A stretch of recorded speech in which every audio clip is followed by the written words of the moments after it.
Scientists once locked people in a room with nothing to do but shock themselves, and most of them chose the shock. Yeah. Given the choice between sitting quietly with their own thoughts or pressing a button that hurt, a lot of people picked the pain. That's how unbearable boredom actually is to your brain.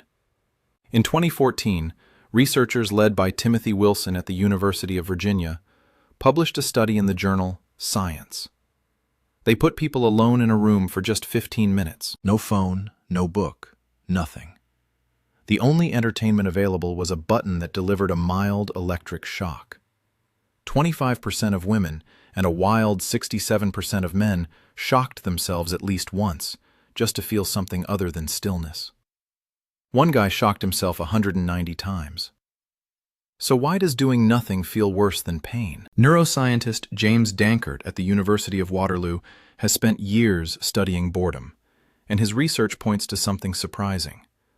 Boredom isn't your brain being lazy, it's your brain screaming that it wants to be doing something meaningful, and it currently isn't.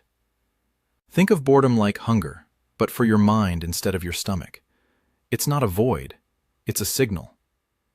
Here's where it gets deeper. When you're bored, a network in your brain called the default mode network lights up. That's the same system that activates during daydreaming and self-reflection. Which means boredom doesn't actually turn your brain off, it turns your attention inward. And for a lot of people, inward is an uncomfortable place to be. You start replaying awkward conversations, unfinished tasks, unresolved feelings. No wonder people would rather get zapped. Now here's the twist. This discomfort is exactly why you reach for your phone the second there's a gap in your day. Standing in line, waiting for a coffee, sitting on the toilet. Your brain treats that empty 5 seconds like an emergency and hands you a shock button, except now it's shaped like a smartphone. Every scroll is basically you choosing the modern version of that shock. Except this shock is designed by companies who profit every time you press it. But here's the part almost nobody talks about. Dankert's research also suggests boredom, when you actually sit through it instead of escaping it, is linked to higher creativity. A study out of the University of Central Lancashire found that people who did a boring task before a creative task, like copying numbers out of a phone book, came up with more original ideas afterward than people who didn't. Your brain, starved of stimulation, starts generating its own. So next time boredom hits, try this. First, notice the urge to grab your phone and wait 10 seconds before you do it. Just 10. Second, let one boring moment a day go fully unfilled.